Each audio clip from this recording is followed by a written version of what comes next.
This podcast is brought to you by Raise Your Game Esports, connecting esports to everyone, Hello everybody, this is Bowie Abiola at Raise Your Game Esports, and today we have an amazing guest today, Alanaleilani. How are you today?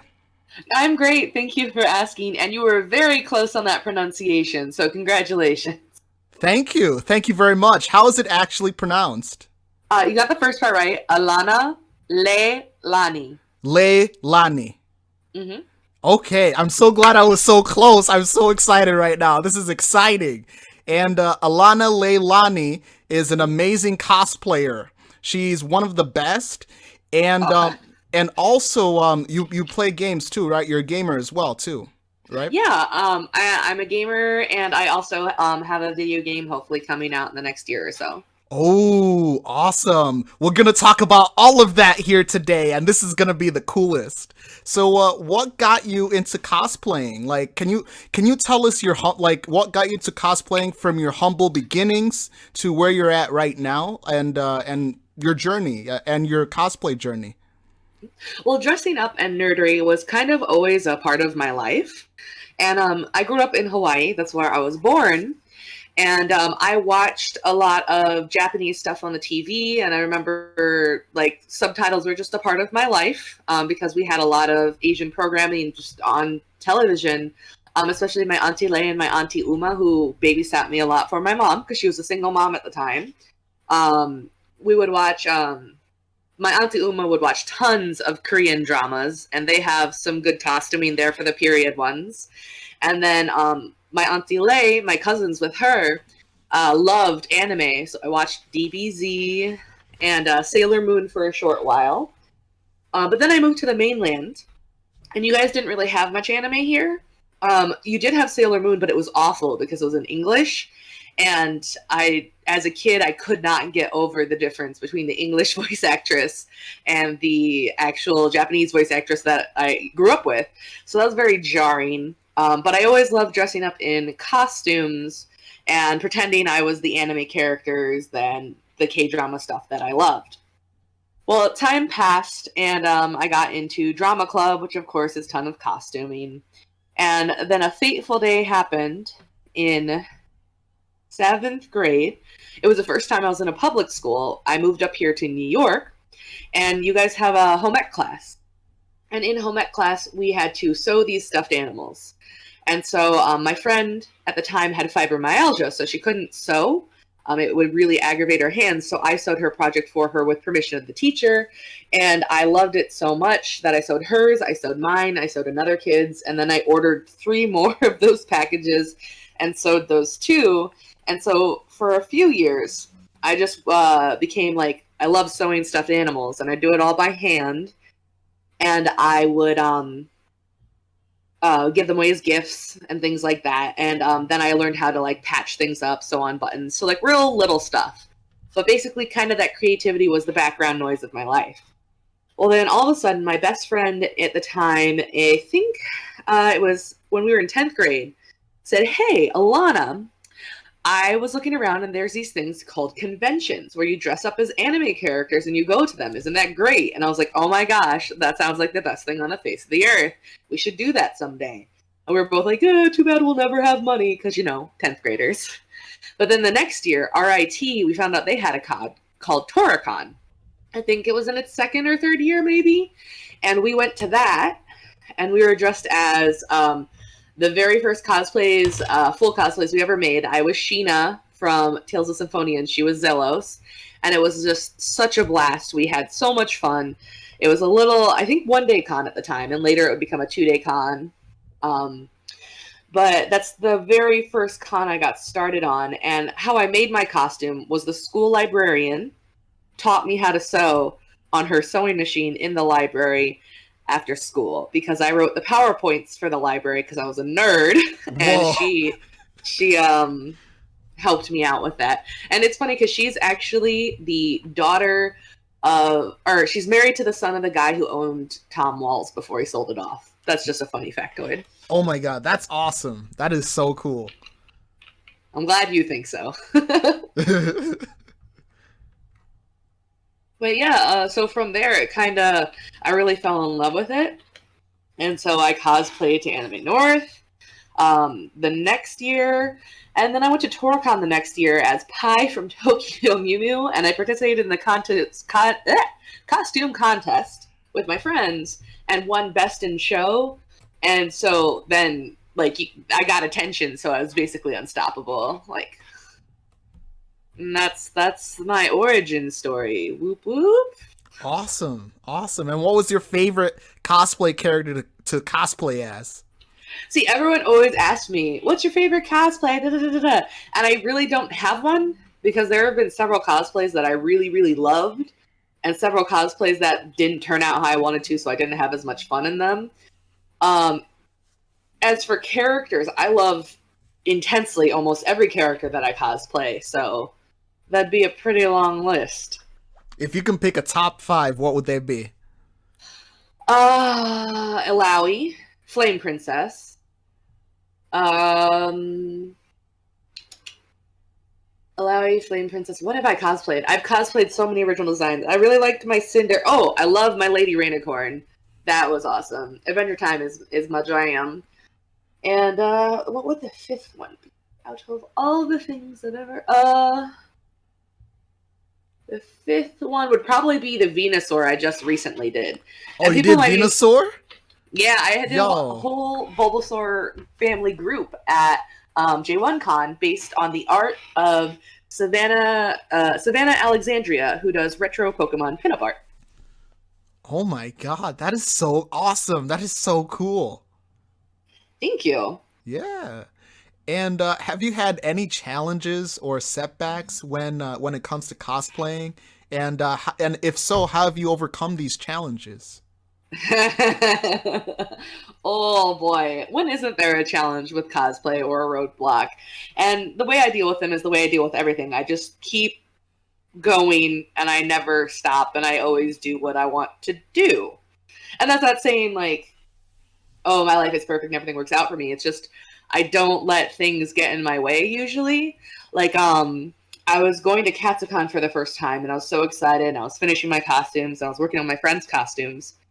And then I was hospitalized for about a week and lost an organ. Whoa. And I still made sure I got all my costumes done on time and all of my friends' costumes done on time. And I went to that con. Now, unfortunately, one of my costumes, I had lost a lot of weight in the hospital, so it didn't fit right. And so, like, some people took some mocking photos of me. But that didn't matter because I made it to the con and all my costumes and all my friends' costumes were done. That's dedication right there. Round of applause. Dedication, obsession, potato, whatever. Yes, that was awesome. That was awesome. Oh, continue what you were saying. Oh no, that was it. I was just taking a drink. Oh, okay. Cool. Of Mountain Dew because I'm a stereotype. Oh. and so you've overcome these challenges, and how long does it take to make a costume? That really, really, really depends. I personally specialize in ball gowns, so I can like whip out a ball gown in 2 days. But I've had costumes that have taken like 50 hours, and I've had costumes that have taken like 5 hours. It really just depends on the construction, how many different pieces it has, how badly I've accidentally sewed the sleeve on backwards, just that kind of stuff. So what was the hardest costume for you to make or cosplay as? Okay, so one of the... let me think. So probably one of the hardest cosplays I've ever done is Rose Quartz.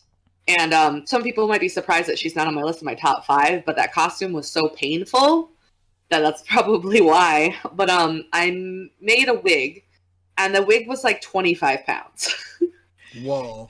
And because I wanted it to be as big as her hair. And now I've learned some techniques since then, so I could have made it a lot lighter. But back then, like, I didn't know as much. And I also made a giant hoop skirt for her, and I made the hoop skirt. And I made some mistakes then that I learned from, so if I want to do it again, I can make a better hoop skirt, so on and so forth. You notice a theme here. So and I also wore 5-inch platforms with that costume, so I could be, like, really tall on Rose Quartz, like. And I'm already 5'10", so with the hair and with the platforms, I'm rocking like about a 6'5". Wow, That's So awesome. yeah, so that costume was just really painful, with just the size of the hoop skirt, the platforms, plus the wig. And I didn't sew the wig combs in appropriately, so I could have mitigated the pain a little bit if I had just been a little more experienced. And because kids love that costume so much, I did a lot of bending down and picking them up for photos, and bending down and picking them up. So it's just, that was a really, really painful costume to wear. But a lot of people love me at it, as it, because I am sort of a plus size spokesperson for the community, and depending on who you ask. And so seeing me as Rose Quartz was a big deal for some people. Oh, you mentioned plus size spokesperson for the community. Can you talk to us about that? Oh, well, like any kind of niche group, because that's what cosplay is. It's a niche. There's always going to be people ragging on fat people. It's just the way it is, unfortunately. And some people will try to argue that that's all right, but like, I'm not down for that. I don't think anyone should get made fun of. And you don't really care about my health. That's just not a thing. Like, if you cared about my health, you'd want to know about like my chronic migraines or my other chronic illnesses. Nah, you just care that I'm fat and stuff like that. And so a lot of people are scared to cosplay because they're scared of being internet bullied, which unfortunately happens. But they're scared that like they won't do the character justice, which doesn't happen. And so I just try to explain to people that you don't have to look like the character in order to cosplay them. It doesn't matter if you're fat and they're thin. And there's this rush to like be like the best cosplay model, and I'm just so not there for it. And I just want people to have fun. And if you want to cosplay whatever you want to do, as long as you're not purposefully trying to hurt someone or doing something like, purposefully ignorant or racist. I agree with you 100%. 100%. Cosplaying, it should be about the person and the passion. It should be about the passion. Yeah. Yep. I'm down for that. Oh yes. Oh yes. Right? And like obviously, like, I've had some not great experiences being a plus size cosplayer. But I guess, okay, so it's weird. I do get sometimes flack and stuff for being a plus size cosplayer, and sometimes I get internet bullied, but like, it's really easy for me to handle because I've been bullied my whole life. Like, when I moved to the mainland, I had a weird accent. I couldn't talk real well because of an accident I had, and I was nerdy and strange. So like, I've been made fun of my whole life. Oh, I'm so sorry to hear that. Were you bullied when you were in Hawaii? Only occasionally, and it stopped once my mom met the man who I called my father, because I was mostly bullied for like not having a dad and for being a haole. Because even though I'm half Hawaiian, I am very, very pale. I take after my Irish mother completely.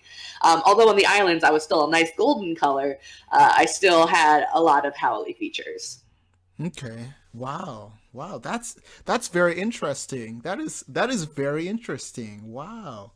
And continue. Sorry. I probably wouldn't have been bullied as much if I wasn't named after my Auntie Lei. Because when you see a name like Alanaleilani, which is Hawaiian for sacrifice of a heavenly flower, and you see some white girl with dirty blonde hair and black eyes, and like only goldenish skin, not like real tan skin, you just think she's a haole. So yeah, I probably would have like been made fun of less if my name was Stacy. But you have a beautiful name. That's one of the most beautiful names I've ever come across. Thank you. Awesome. It's like the Mary Beth of Hawaii.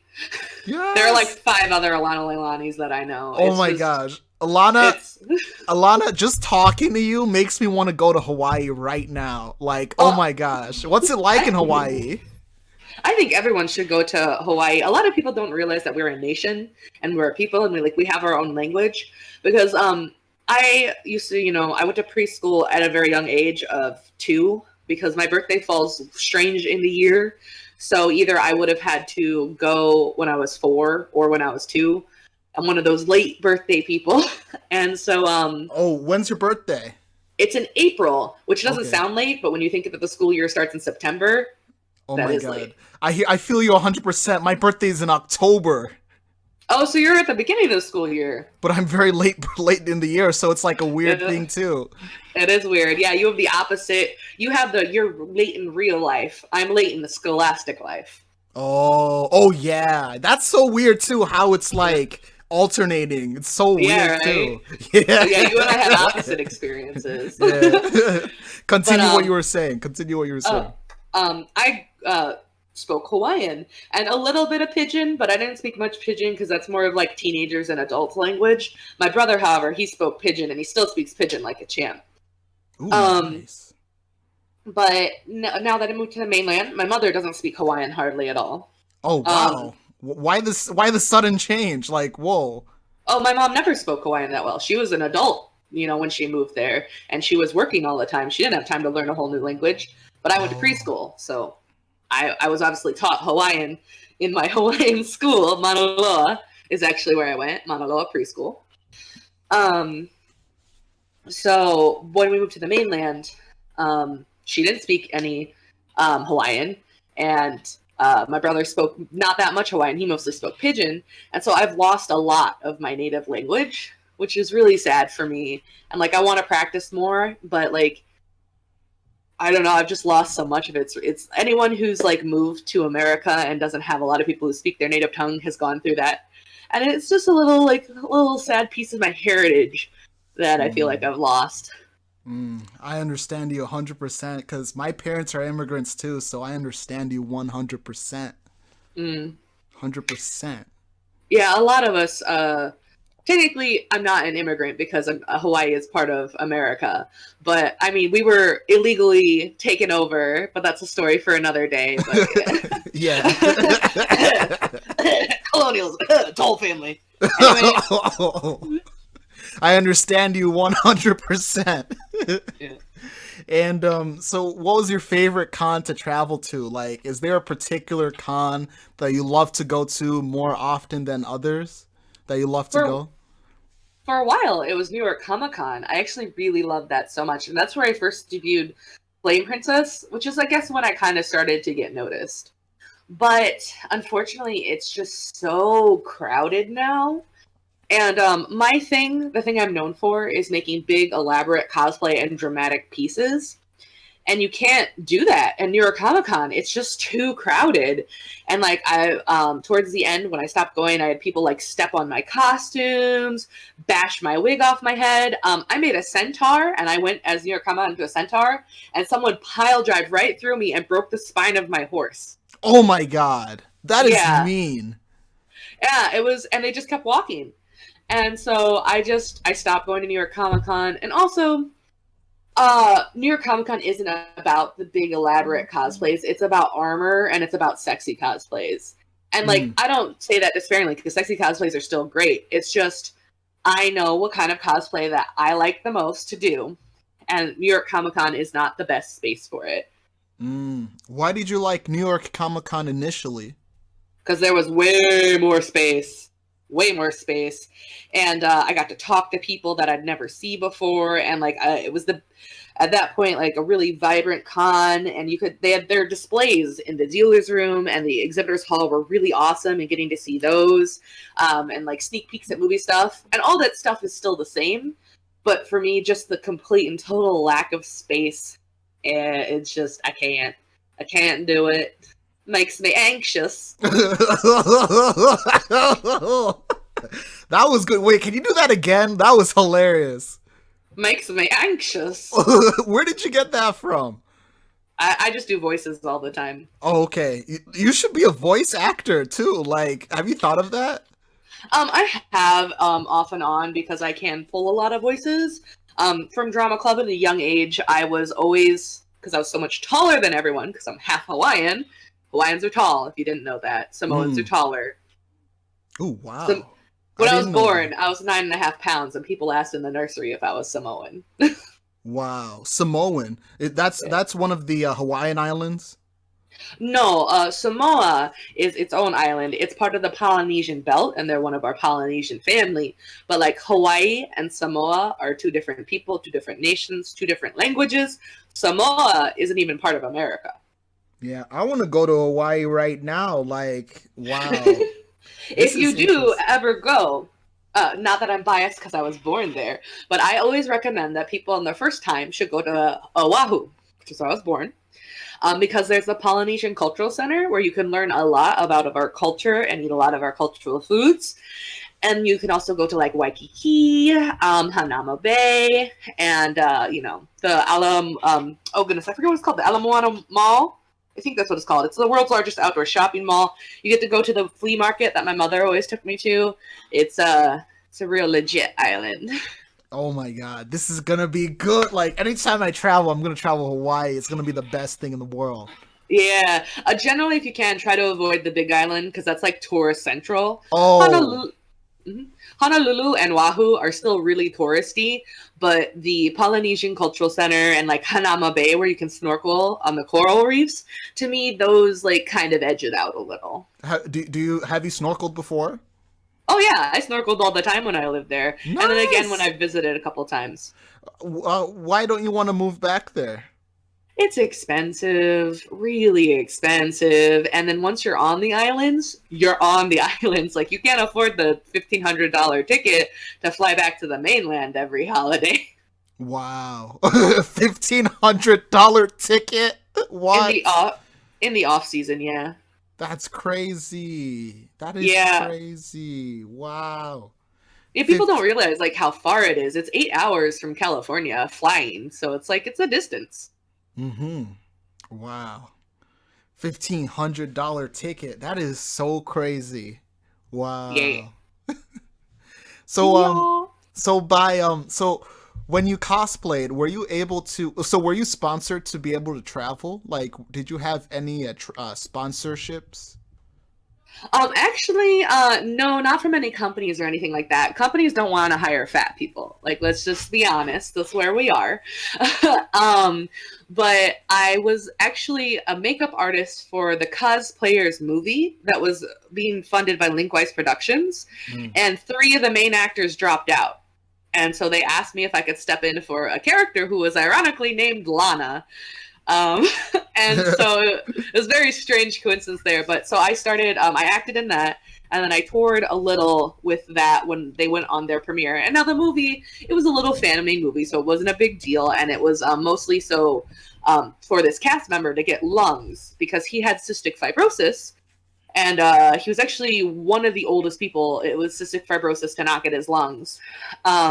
And he was getting turned down by the organ board because he wasn't doing anything productive and he wasn't contributing to society. So they didn't want to give him lungs. So the movie was like to raise money and to like show like, look, active member society, great person, give him some lungs, please. Wow, like I would just give that person some lungs because I'm like, that like lungs are like necessary to survive. Like what? Like it's just hard when because okay, so I understand it partially because cystic fibrosis, when you get to a certain point, you need lungs or you die. And his health was always on that border where he was just okay enough to not get lungs. And then there'd be a 16-year-old where it'd be like, oh, they're going to die tomorrow if they don't get the lungs. Do we give them to the guy who's been suffering to 10 years or the person who's going to die tomorrow? So they'd give them to the person who's going to die tomorrow. And so he kept getting like pushed back and pushed back and pushed back, and his health kept getting worse and worse and worse and worse. And so finally he got his lungs, yay! And he's still with us. All right, good. I'm like, oh my god. I was about to say, what's gonna happen to him? What's gonna happen? He's still kicking. He's really wonderful. He actually just had a bad lung health scare and almost left us this past year, but he's back, and we love him to pieces. I don't want to drop his name in case he doesn't want to, but if you have the Cosplayers movie, you know who it is. Okay, what was the name of the movie? Cosplayers. Oh, okay, cool. Is it on YouTube or Netflix? Nope, it's a DVD specific release because the proceeds went to charity. So unless you have the DVD, you ain't gonna get it. Okay. And I'm fine with that. All right. Well said. And, but continue. Oh, sorry. No, continue. The point of why I brought that up is why I used the connections I made on the tour to then get invited as a guest to cons, and then I've just been guesting to certain cons, so cons will pay for my hotel and my badge, sometimes food, sometimes a stipend, and I'd like judge or MC their cosplay contest and run panels in exchange, and obviously promote their show on my cosplay page. Beautiful. So, and then some cons I go to, I pay out of my own pocket. Oh, is that very expensive? Oh, yeah. Can you tell me about it? Let me go get my wallet so I can sing you a tragedy. But I'm kidding. My wallet's empty. But so the more you go to cons, the more you can budget and like cut down costs. Some people will go to a con and drop like $500-$600. I'm not that kind of person. I always have 4 people in my hotel room or 5 to mitigate costs. I usually don't stay on site, but I'll try to stay close by because unless the con is paid for me to stay on site, because to me, I'd rather walk the extra block and save $300. I have a large makeup collection, so I usually don't have to buy makeup before a con. And those I kind of like put into my normal expenses, so it doesn't really go towards con expenses. I don't drink, so that's a huge savings right there. And then usually since I have ulcerative colitis, I will usually bring food with me, and I'll only go out to eat maybe once or twice in a con weekend because I know if I go out to eat, I'll get sick. So I gotta budget that.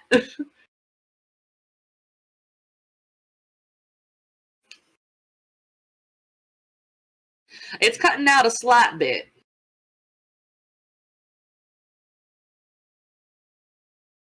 Hold, hold on, wait a minute, put some stability in it.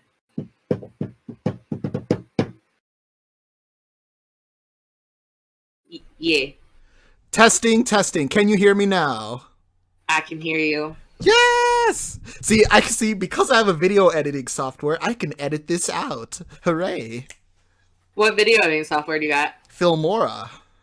Oh. Oh! I don't know what noise you just made, but That was a laugh. it sounded like someone might have disemboweled you. That was a laugh, though. I was laughing. All right. Let's continue. So, okay. So going back to the podcast. So were you?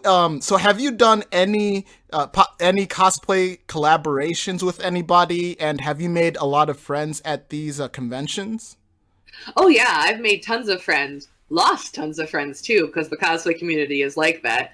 And I've done by cosplay collaborations. Do you mean like cosplaying with someone, or? Yeah, cosplaying with someone. Yeah, I always try to group up with people, and actually, I always have what's called I call it my cosplay partner. It's funny, I'm a very independent person, but I'm very codependent in some ways. When I go to a con, I want a best friend with me. I want us to be wearing matching costumes most of the time. I want us to be together most of the time, so that way you're not alone. Because when I've been alone at cons, bad things have happened. What happened? It's bad stuff. Like a guy, I was real sick. Before I was diagnosed with ulcerative colitis, I got really sick at a con, and I was like dizzy and out of it. And a guy tried to take me to his room, and so I was too weak to fight back, and no one stopped him. So I just sat down on the ground, and he couldn't pick me up because, you know, hauling me up from the sitting position is actually pretty hard. And like I've had a guy lay his head on my boobs. I've had people try to like take parts of my costume away. I had a person try to steal my purse. I've had people say real shitty things to me. So I just prefer to have a person with me. Oh, I'm so sorry about that. I'm so sorry that happened to you. Unfortunately, like it's a big deal, but it's part of life as a woman and the cosplayer. Like for cosplayers, it happens like no matter your gender. People just sometimes feel that they have a right to touch you or say things to you that they wouldn't say normally. So it's a little strange. Mm. And you said, what was that the name of that disease? Colitis? What was it? Ulcerative colitis is what I have. What is that? What is it? What is it? Like, what happens? Do you know what Crohn's is? No, please Okay. enlighten me on the subject. Ulcerative colitis is kind of like junior Crohn's. So anyone who tells you they have Crohn's is like a really tough person. So like respect them.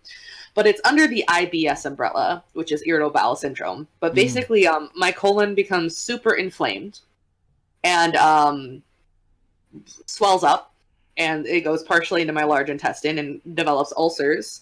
And so that sounds painful, yeah, but that part is livable with. But the issue is because that's an important part of your body, a lot of your immune system gets killed off because that's where the important bacteria lives. And you also can't absorb nutrients as well because the colon is the part that absorbs nutrients and neutralizes the acid from your stomach. So it does two jobs. It takes nutrition so your body can have that, and then it gives you it neutralizes the acid so you don't burn your butthole. Oh, wow. And also so you don't burn your rectum and so you don't burn your colon, things like that. So when you have ulcerative colitis and that swells and those systems don't do what they're supposed to, you end up nutrient starved, even though maybe you may be gaining weight, you may be losing weight, but you're not getting the nutrients you need.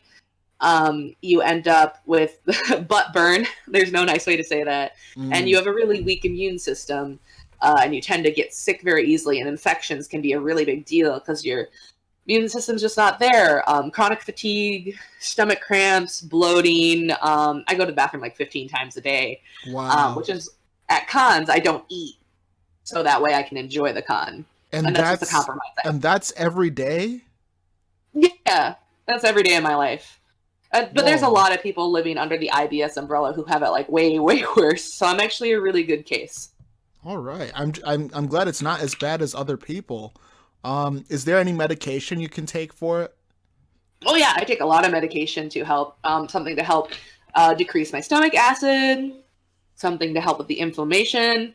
The interesting thing is, just even 15 years ago, ulcerative colitis and a lot of things under those branch were considered mental disorders because they're psychosomatic. And what that means is, like, let's say I'm very stressed internally. I can make myself sick physically. And so you have to kind of manage your emotions, which I am borderline terrible at. But so a lot of people who have kind of IBS syndromes kind of like have to force themselves to like be cool, be calm, happy. And sometimes when they do get angry, it kind of comes out all at once. Wow. And have you always had ulcerative colitis? I pronounced it wrong. Can you say it again? That's okay. Ulcerative Colitis. which basically means ulcers in the colon. Ulcerative colitis. Ulcerative colitis. Okay, ulcerative colitis. Awesome. Yep. You said it so fast, so I couldn't pick that up. Like, whoa. I'm a fast talker. I'm actually forcing myself to talk slowly in my acting voice now. I got started getting really, really sick when I was 21, and then it took until I was 23 to be fully diagnosed. Okay. All right. And then Yeah, 2 years? Yeah. What? Yeah. Why did it take that long for them to diagnose you? Well, part of it was they thought I had the flu because I just went to my general doctor, and then part of it is I'm really stubborn. And so I was like throwing up every meal I ate for like 3 months before I threw up in front of my mom at Easter, and she was like, Alana, I'm going to take you to the doctor. And I was like, I don't need to go. And she's like, Alana, yeah, you do. And so then they started doing all these tests, and like I had endoscopy, colonoscopy, you have, stool tests, blood tests, like you just have every test under the sun. And I'm too young. Usually ulcerative colitis is a little bit of an older person's disease. So they thought it was cancer at first, and that was really scary. So I had like biopsies and stuff. But also my doctor, who's a complete ass bag, he didn't believe that I had colitis even after my colonoscopy and the lab results came back. And so he kept pushing for other things. And eventually I had to leave and go to a different doctor. And that doctor was like, yeah, you have ulcerative colitis. I don't know what was his problem. Wow. So, that doctor, man. Oh my God. He's known for being an ass, though. Because my friend's a medical receptionist, and I mentioned her to him, and she's like, oh my God, we all hate him in the office. So he's they all hate him. Yeah, he's an ass bag. Just, and it's appropriate because he works in gastrology, so he just literally is an ass bag. I agree with you. If he made that wrong diagnosis, I agree with you 100%. Was he doing that on purpose? I don't know. I don't know, because like he had a lot of prejudices starting out with me because, again, I'm fat. So people assume certain things. He's like, oh, you're going to have to stop drinking all those empty calories. And I told him, like, I've never drank a day in my life. Thank you very much. And he was like, oh, well, you need to start getting exercise. And I was like, I don't have a car. I bike 70 miles a week to my job, 2 jobs, and to college. I exercise plenty. Thank you very much. Like, well, you need to lose weight. And I was like, I've lost 70 pounds because I can't keep food down. Thank you very much. So it's just, unfortunately, I don't know if he was just, I think he's just an asshole with everyone. But unfortunately, when you are both fat and a woman or black, which I'm not, obviously, but that is a proven thing that there's bias against all 3 of those minorities within the medical community.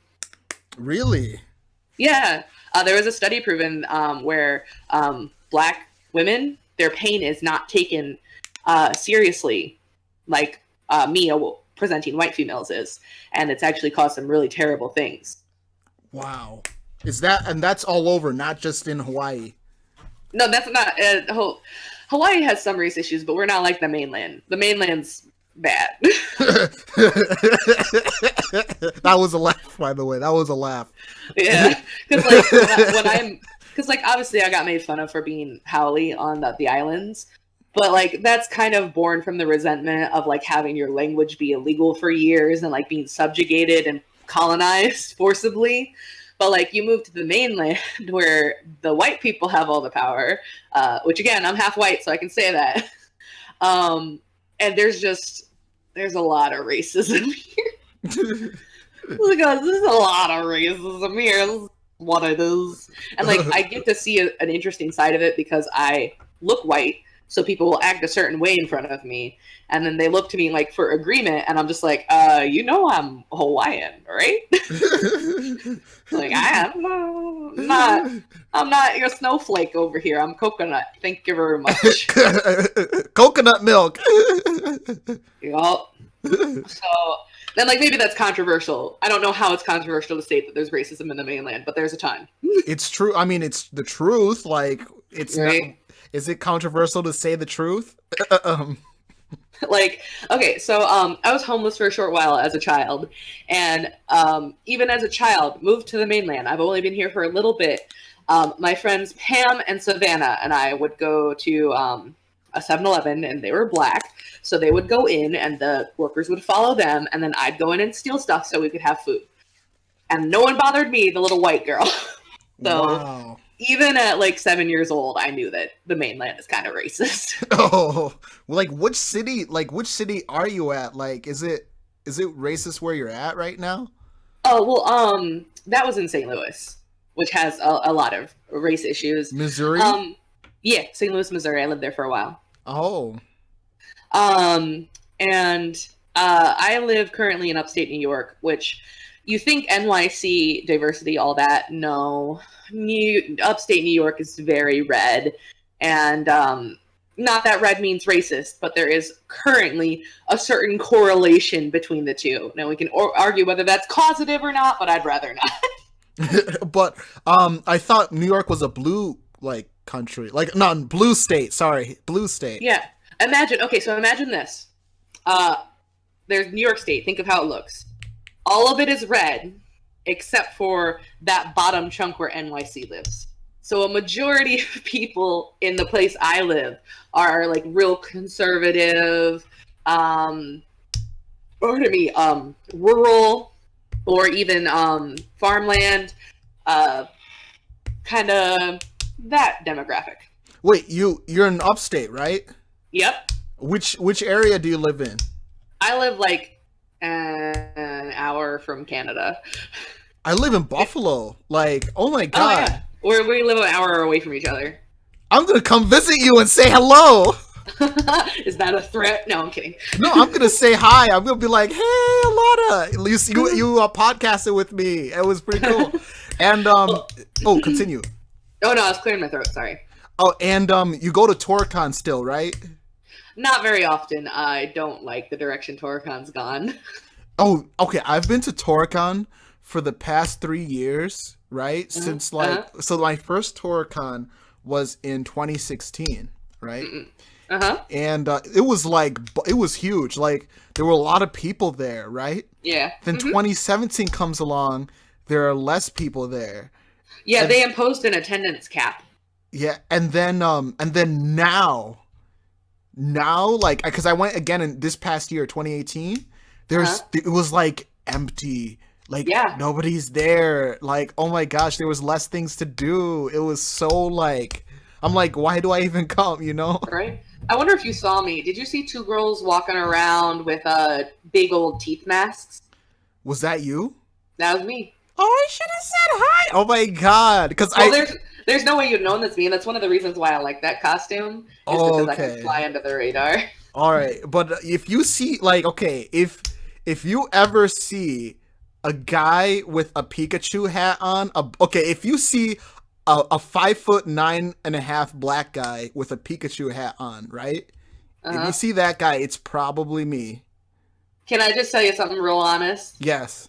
You just described like half of the black attendees at the con.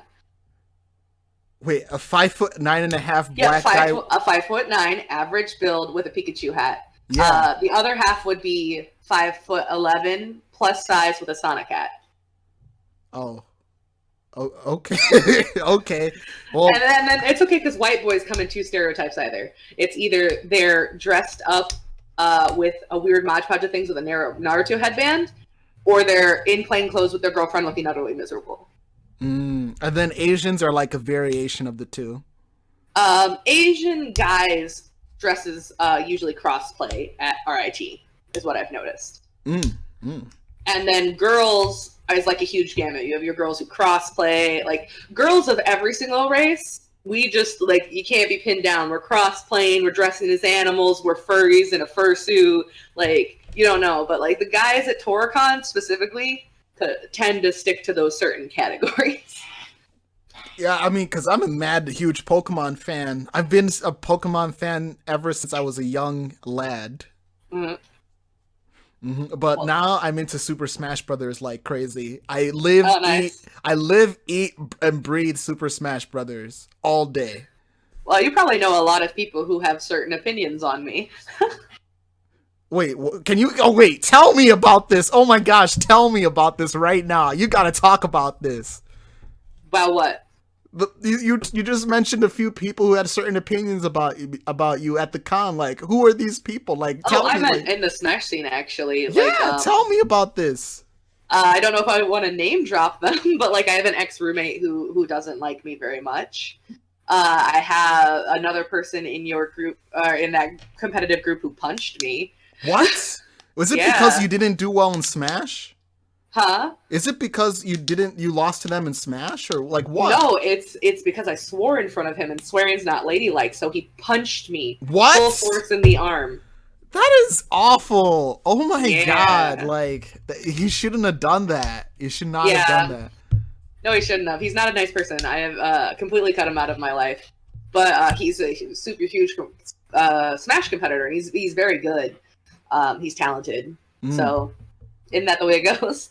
But and like luckily I'm 5'10" and I do martial arts, so like I was shocked, but I wasn't like, oh, grievously hurt. But I was like, you don't get to punch me for swearing. I swear every other second. Like, you can't do that. I am a foul-mouthed person. And the other guy was just like, he was a roommate, didn't go well. There's drama there, like life. By the way, guess who I'm podcasting with tomorrow? Ooh, you have to guess. Can I have a hint? I want you to guess. It's one of your good friends. One of my good friends. Yes. Dude, are they a cosplayer? Yeah, she cosplays. I think I don't know. Wait, I don't know if she cosplays as much as you. I have to double check that. But she does cosplay. And if I give you this next hint, you're probably gonna get it. So I'm not gonna give you this next. No, give it to me. I don't know. Like, all right. I can't think. She was the one who introduced me to you, like in 2016.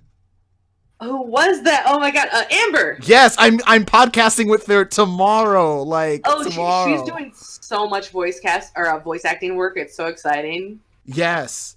Yeah, her and I actually met through the Cosplay Chess Toricon show that we both used to be a part of. Oh, yeah. Oh my. Okay. Guess what I saw at the past two Toricons that I just went to this year and last year? Harley Quinn by Amber? I don't know what. I saw Cosplay Chess and it was amazing. I'm glad you like it. I'm not affiliated with them anymore. Oh, wait, tell us this story now. Like, why aren't you affiliated with them? It's a long story and it's a lot of drama. And unfortunately, a lot of times I can't say what I want to say because it'll just be labeled as drama. But like, there are people who, like, when I was in the club, um, we had someone who sexually harassed someone and we kicked them out immediately, and they were banned from ever coming to a single meeting again. They couldn't perform anything.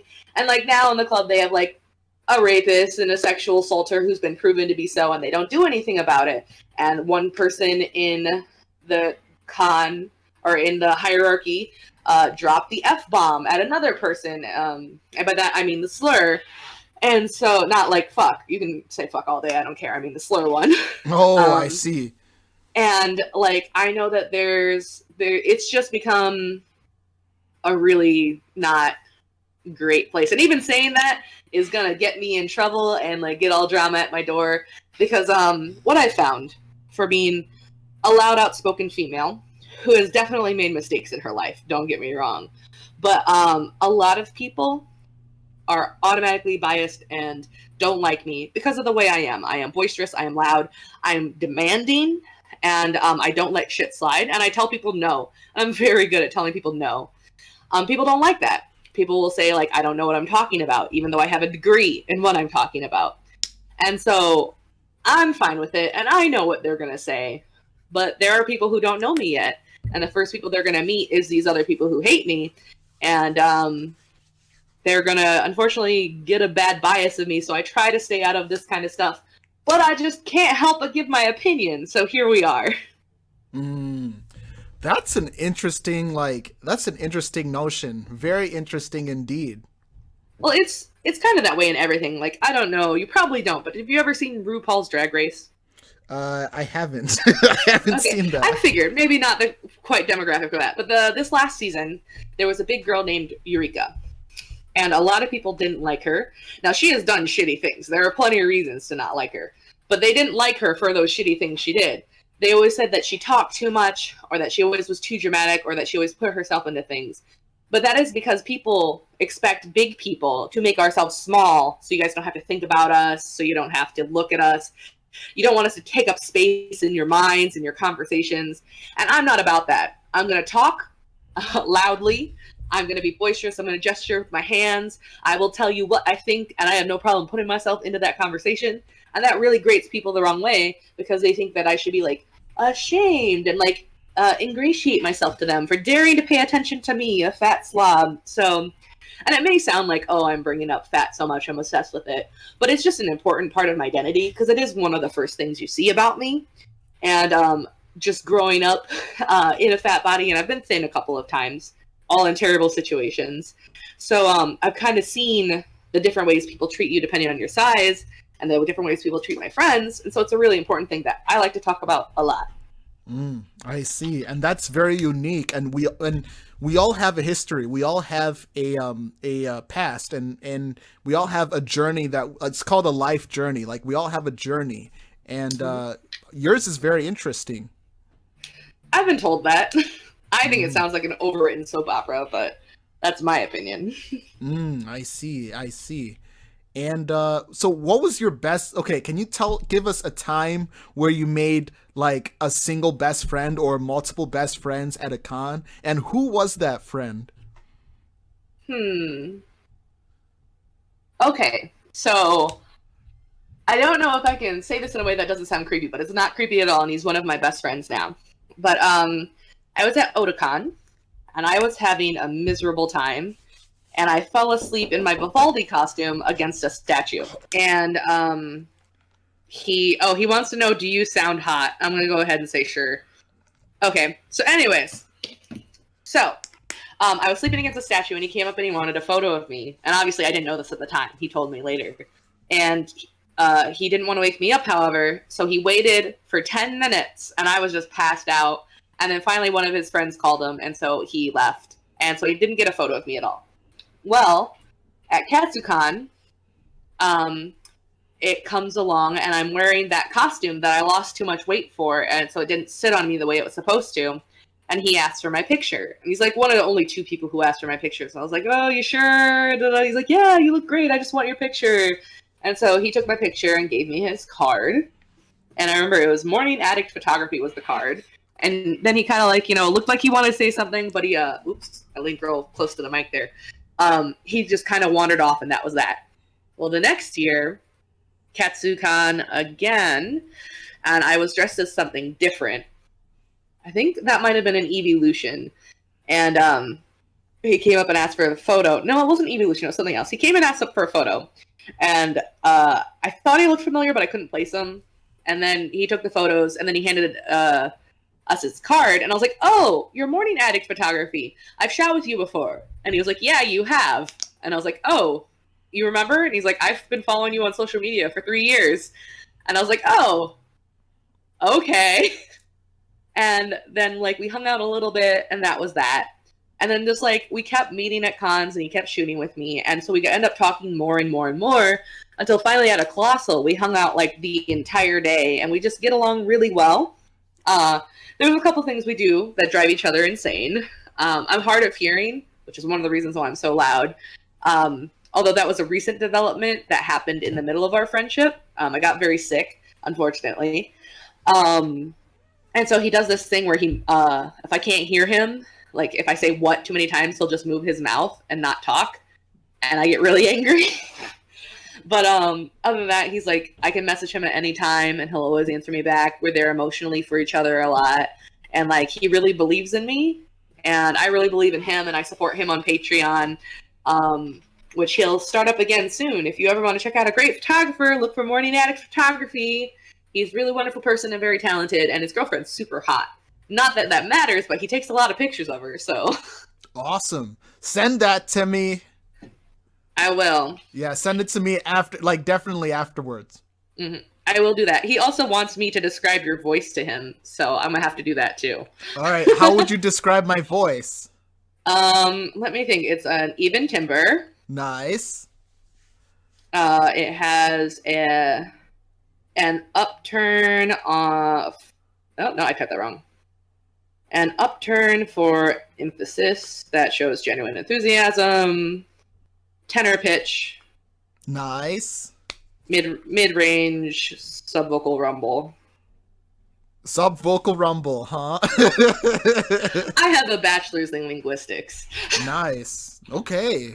Congrats. So the rumble is like the vibration that causes your, voice box to go, and you can hear it in some people's voice. Like you can hear my rumble pretty well. I have a very low rumble for a woman.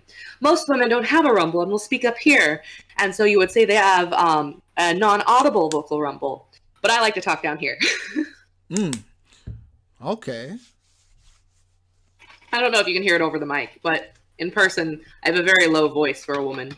You do have a low voice. Like, your voice is very low. Yeah. But it's funny because everyone who knows me, I talk like this, but a friend would see me at a job and I would use my customer service voice, which everyone knows, which is, hi, thank you for calling Sirius Satellite Radio. My name's Alana. First of all, I want to thank you for being a valued subscriber. Secondly, I do see that your subscription is going to an end. And so it always weirds them out. Okay, you'd be a great flight attendant just doing the announcements. Yeah, I've been told that. I have a knack. It's just a lot of work, so I'm lazy, and so that's why I like to talk down here, where I have to put no effort into my voice. No effort at all. Yeah, it's just air going over my vocal cords. That's all that's happening here. I see. Very, very interesting. Yeah. What advice would you give to anybody starting out in cosplay? Like, let's say this is their first cosplay, like myself, for example. Let's say I, who have no experience whatsoever in cosplay, wants to start cosplaying, and I want to make my first costume. What advice would you give me? So the first thing, if someone's making their first cosplay, that I always tell them is stay in scope. Now, you're a gamer, so do you know like what overscoping is or staying in scope is? Some do, some don't. So it's like not bad if you don't. Is it a first-person shooter lingo? No, it's programming lingo, but a lot of gamers use it just because, the bleed over of those two genres. Oh, But, I don't know. okay.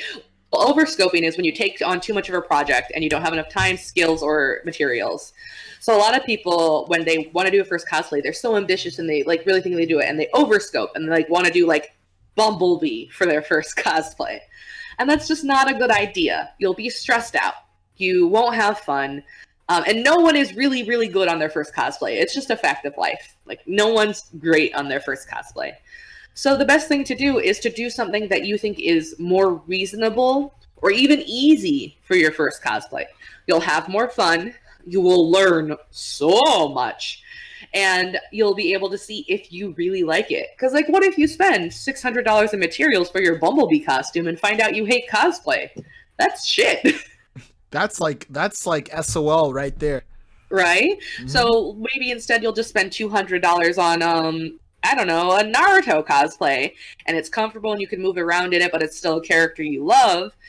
And then you figure out, oh, wait, I do love cosplay. You know what I want to try next? I want to try to build a giant prop weapon. And then you go about doing that. So it's important to just stay in your own scope, know what you're good at. If you're real good at time management, then you can do a multi-piece project. If you're not good at time management, but you're really good at like mathematics and logic in regards to spatial awareness, well, then you'll be good at pattern drafting and things like that. And so it's just be mindful. Don't overscope, so that way you can have fun. Awesome. Very, very good. Very well said. Thanks. So, okay, so you're also a gamer, right? Am I correct? Yeah, I do the thing. So can you tell us, like, what got you into gaming from your humble beginnings till now? And, like what was your first video game? What got you into it? And then your journey throughout gaming and stuff like that. So I've like always been super into video games because my mom was. Like, she loved Tetris and Pac-Man. And although it's not really a video game, I love pinball. And like, I know that's not a video game, but we all played that pinball video game, so like, shut up. And so for a while I would like play Tetris, and I'd watch her play at arcades when they had the step stools. And I could only do it in arcades that had the step stools because I was little. I'd play Mrs. Pac-Man a lot. But then we moved to the mainland, and my brother was given a PS1, I think, and he abused it. He did bad. And so my mom outlawed all gaming consoles for our house forevermore. And so that was sad. But I would go over to other friends' house, and they would have games. And for some reason, I was like, I thought I'd suck, so I would just like to sit and watch them. Which, hey, I still like Let's Plays, so obviously not a lot's changed there. But I didn't play video games until Pokemon. Like, well, other than Tetris and all that. I didn't feel the need to play video games. I only like to watch them until Pokemon came. And then I was like, I need to play this game! And so I would, like, borrow friends' Game Boys during like recesses, and like I was obsessed. And like I'd go over to my friend's house who had Pokemon Snap, and we'd take turns. And like, oh, just I love Pokemon. And I begged my mom for a game system, and she's like, "Nope, your brother ruined it." And I'm like, "I'm not my brother. I'm the golden child." But it took, I think, before finally I got my first game system, and it was a GBA. It was periwinkle blue with gray accessories. And then they didn't get me any games for it. So I walked 3 miles to the Blockbuster that there was, and I rented Pokemon Crystal. And I played it for 3 months, and I kept renewing it until finally I ran out of money, and so I had to give it back. And then for my birthday, they bought me Pokemon Silver because they couldn't find Crystal. And that was the aha moment that got you in, right? Yep. And it just progressed from there with me exploring more genres. And like, I used to only play JRPGs, like Golden Sun, Tales of Symphonia, and all that. Yes! High five! Oh my god, yes! Yes! But then, it's actually, Kingdom Hearts, of course. Oh, yeah. I 100% in Kingdom Hearts. Who's your favorite character in Kingdom Hearts?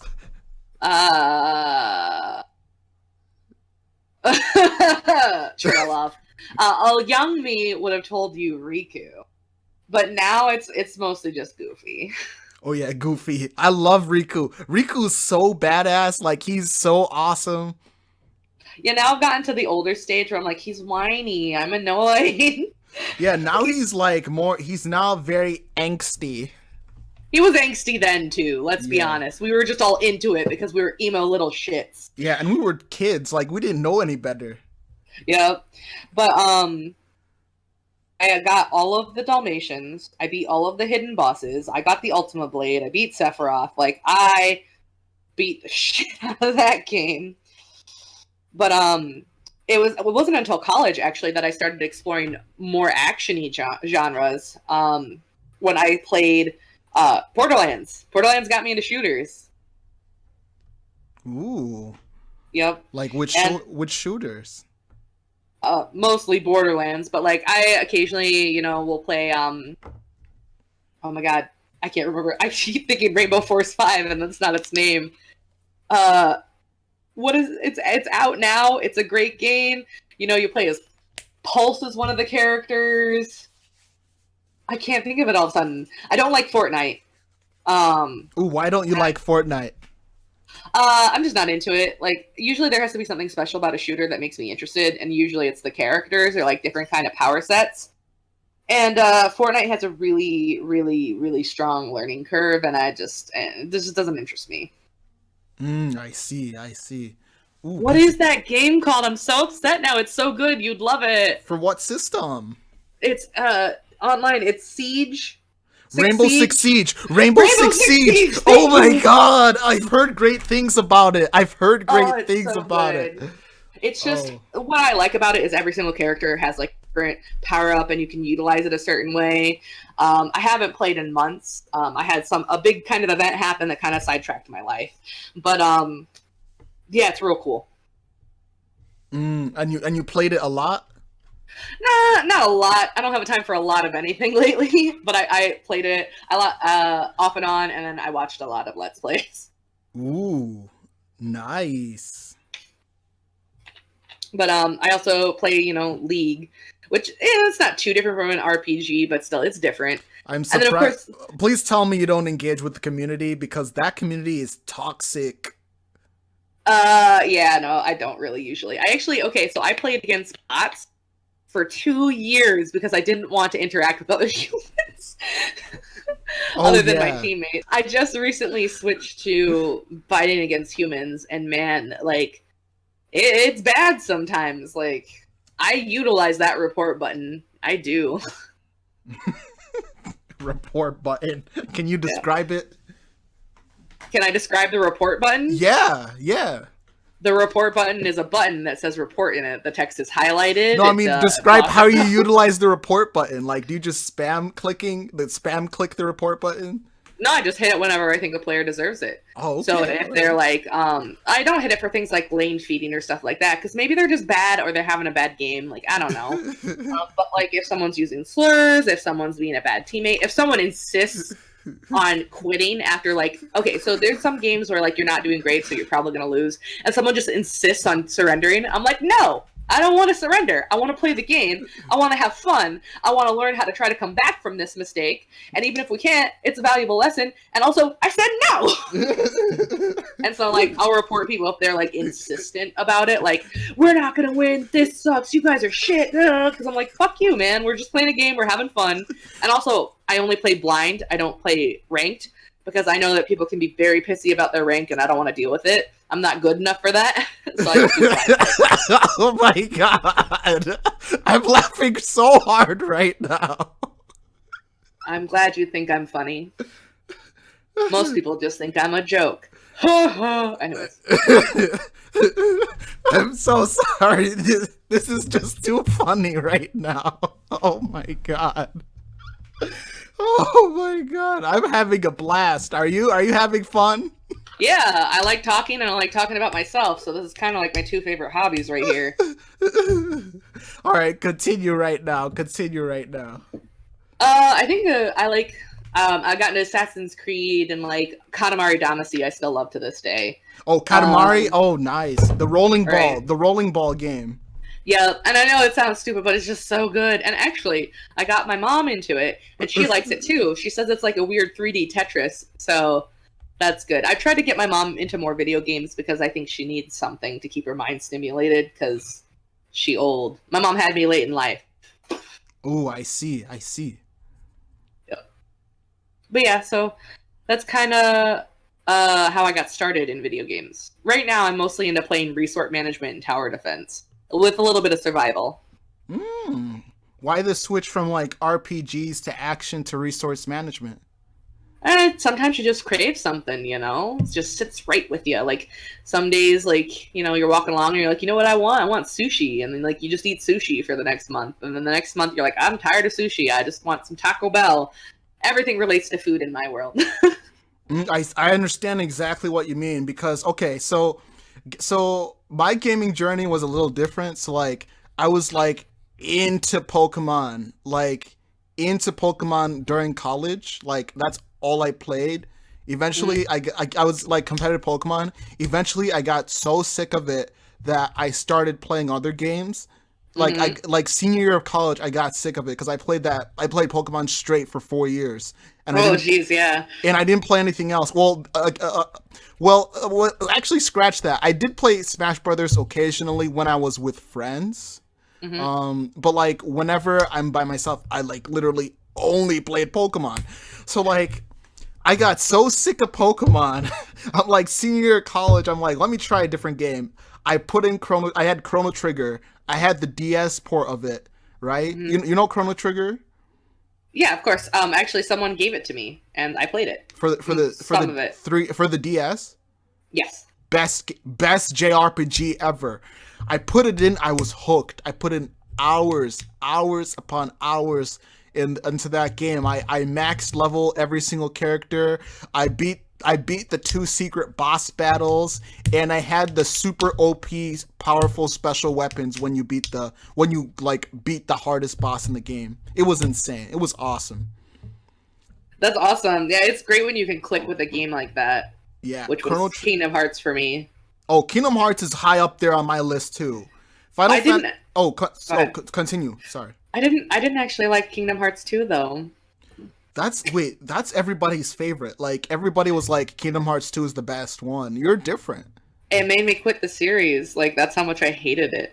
Why did you hate it? Okay, so I think part of it at the time is I was relatively poor, so I couldn't afford any of the other games or systems. Because at that time, what was Kingdom Hearts stuff out on? Was it DS? Oh wait, I don't remember. When was that? When was that? That would have been like before. High school's it's high school sometime 2004 to 2008 period. Oh, well, that was high school for you? Yeah, I'm 28. Oh, okay. I'm old. I'm going to be 26 next month, so I understand.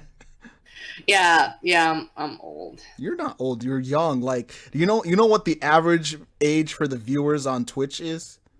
I think it's 32. It's 28. Like that's 28. It's actually 28. Like the average viewer, the average for the demographic of viewers, the average age is 28 for Twitch. So yeah. You know what the average age of a Conley is?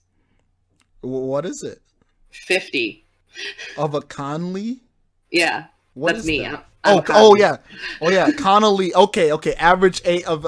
So that means that you have a lot of relatives that are older. No, that means we all die at 50. Wait, is that legit true? Like... Yeah, my mom is in her 60s and she's the oldest living Conley in 3 generations. My great-grandfather died at 55, my grandmother at 52, my oldest uncle at 55, my youngest uncle at 58, my great-grandfather at 30-something, my great-grandmother... Why? Why do they die relatively young? We're cursed. Like, is it... Because I know you mentioned, like... you also had a brother, too. Like, how old is he? My brother that I was talking about, Scott, he's 20... no, he's 7 years older than me. Oh, so he's 30, like 35 or 35? Yeah, 35. Wow, that took an embarrassing amount of time. Oh, wow. Like, so is there like, a family disease? Or I don't mean to go personal. I'm sorry. Oh, But it's not like we all suffer from something. It's all different. Like my great great grandfather died of appendicitis. My grandfather had severe PTSD from being in the war and alcoholism. My oldest uncle had alcoholism. That's why I don't drink. My other uncle died of AIDS-related complications. One of my brothers died in a car accident. Just stuff like that. how I don't want anything bad to happen to you. I want you to stay alive to like you're like. Oh, you're very much too late for that. A lot of bad stuff has happened to me. No, I mean I don't want you to like kick the bucket. Like I want you to stay alive to like your 90s or 100. Nah, that's definitely not gonna happen. But everyone dies sometime. It's just important that you do what you want. Also, I can also marry out of the Conley name and probably end the curse, but whatevs. There's something. Women can escape it, men can't. My mom married and became a Martin, so she's escaped it. I fear for your brother, man. He's ruined his life. It's fine. What happened to your What happened to your brother? About that. Oh, can't. Okay, sorry. Unless you're talking about the dead one. Oh, wait, you had another brother? I had 3 brothers and 3 sisters. Okay, talk about the dead one. There was the bad car accident. Yeah. Oh my god. I'm sorry that happened to your family. Like, oh, that's okay. Like, you get used to it. Like, I told you briefly about the man who I call my father. He died. He was killed by a drunk driver. Again, I don't drink. Technically, though, it was real weird because he was fine. He was in the hospital on bed rest for 2 weeks because he did hurt his leg. They wanted to monitor him. He was released. Everything was fine for a couple months. And then he went to work one day, and then my mom got a call to come identify his body at the hospital. It turns out that a blood clot had developed. It broke free from his leg, went straight to his heart, and he died instantly on the public transportation. And so that's why I didn't have a dad anymore, and we had to leave the islands. But then we met up with my brother's father, because my brother and I, who were the closest, Scott and I were the closest. We were the only children of my mother. My father had other children. His father had other children. Like, we're all interrelated, and some of us aren't related to each other, despite the fact that we're brothers and sisters. But Scott and I were the only children of our mother. We moved to the mainland, got to know his father. He started reintroducing to our lives, and then he killed himself. Why? Why does anyone kill themselves? I assume a Okay. lifelong battle with depression that he lost. Oh my god. I'm so sorry. So then we got a call that my uncle was tanking from his AIDS.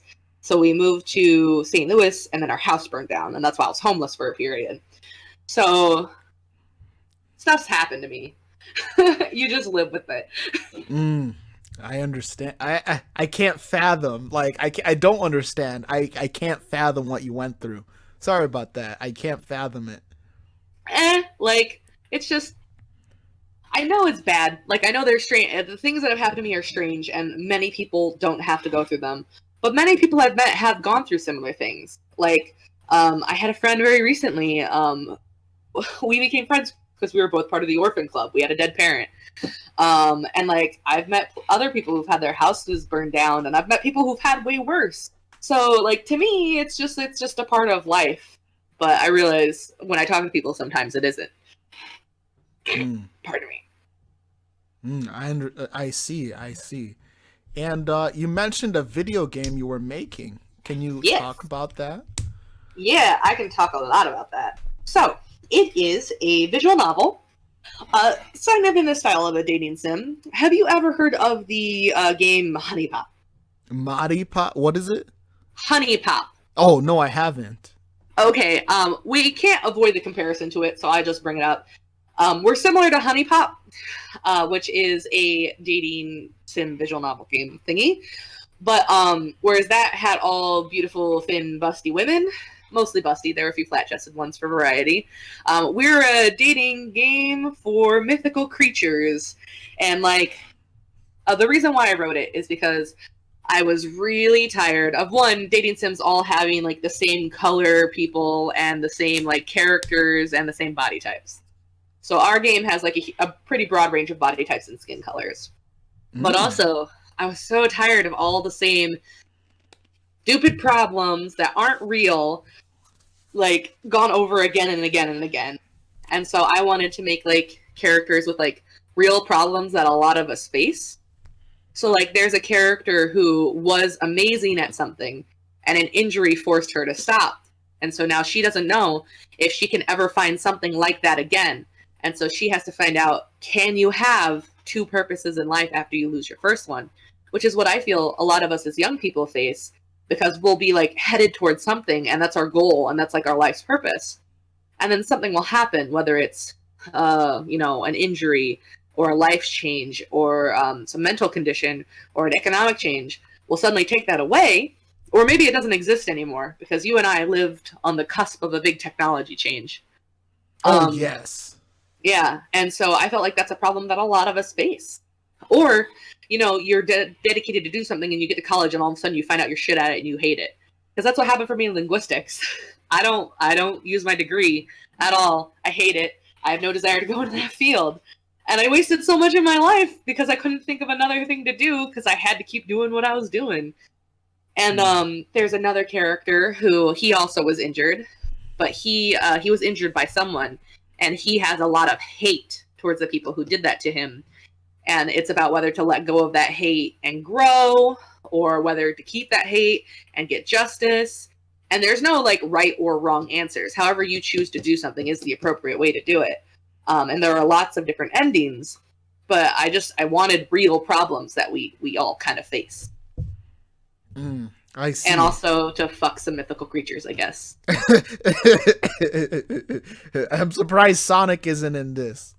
Nah, that licensing rights would be a little difficult. Because I've heard of the Sonic memes and the Sonic fan base. Oh, the Sonic fandom, I remember that. Oh. Enough said. But yeah, there's 4 boys and 4 girls that you can date. Unless our Kickstarter does really good and people get the other love interest. But for the guys, there's a harpy, a minotaur, a satyr, and a centaur. And then for the girls, there's an angete, a sphinx, a mermaid, and a naga. Oh yeah, nagas are those dragons, right? No, snake women. Oh, okay, like a Medusa and stuff like that. No, Medusa is a Medusa. Medusa is a gorgon, actually. All right. Gorgon is a mythical woman with snakes on her head. A naga is a woman who's a woman on top and snake on the bottom. Yeah, I think Medusa had that as well. In addition to the snakes on her head, I think she had both. Not in the original myth, but in a couple of video games, they have portrayed her as such. Okay, cool.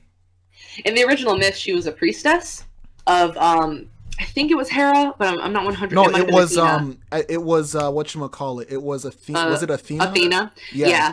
And then Poseidon came in and raped her, and then Athena punished her and turned her into a gorgon. And the thing is, Poseidon came and raped her in her temple. Yeah, exactly. And then fucking Athena, and it's like a double-edged thing because oh, now no man can touch you. But yeah, maybe she doesn't want to turn everyone to stone, Athena. Thank you. Hera was evil too. The stuff she put Hercules through. Oh my gosh. Well, let's be honest. All the gods are evil. Yeah. No matter how you shake a twig at it, they fucked up humans' lives real bad. Did Hades ever do that? Hades actually was the one chill dude. Hades generally didn't bother anyone. It was Persephone you had to watch out for. She burned your shit down. Yeah, Persephone. You gotta watch out for. Let's see who. Yeah, all the Greek gods and Roman gods were mad evil. They were evil people. They were not nice people. Yeah. even Aphrodite, not a great person. What? Wait, Aphrodite was actually helped some of the heroes of the. She did. She's the nicest of everyone. She helped a lot of people, but also there was Persephone was in trouble because someone told Aphrodite that Persephone was more beautiful than her. What? Yeah, And that was Aphrodite is a good, like, the nicest person, but she still fucks some people shit up. yeah. That's crazy. Come to a game pod, listen to Greek mythology. Dun, dun, dun. But I cosplayed as Aphrodite from Olympus Overdrive. So, Nice. yeah. I'm surprised you didn't cosplay as Aphrodite from God of War. Isn't she topless? Is she?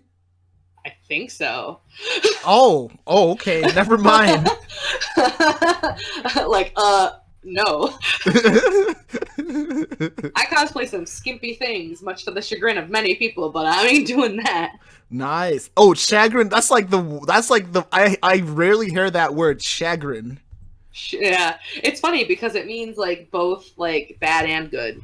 Oh, it's like it's double edged. It's like a double edged it's like what's the best way I can say? Okay, Well, no, it's literally like you can use it to mean like, oh, this is a bad situation, or oh, this is a good situation. Like, it's weird.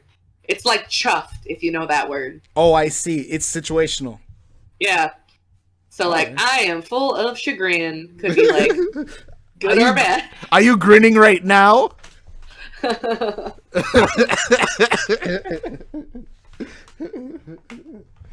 Okay, like this is the best discussion I've ever had. Alanaleilani, you're amazing. Oh, thanks. I appreciate that. Do you have anything you want to say to anybody in general? Like, do you have any life advice? It can be anything you want to say at all. Anything at all. Stop being a dick to each other. That'd be great. Everyone. It's in every like little group, whether you're a gamer, a cosplayer, a linguist, anything. Just stop being a dick to each other, and that'd be great. All right. That's very well said. All right. It's okay. I just want to see how many times I can sneak dick into your podcast. Oh my god, you're so funny. Oh my. I'm gonna fall off my chair just laughing so hard right now. Well, in today's economy, I'm not sure what your health insurance situation is, so I would advise against that. Oh yeah, very true. Very, very, very true indeed. All right, guys, thank you everybody for listening. And I hope everybody has had so much fun on this podcast. It was a lot of fun. It was very interesting indeed. Thank you very much for watching, everybody, or listening. This is Bowie Abiola at Raise Your Game Esports signing out. Bye!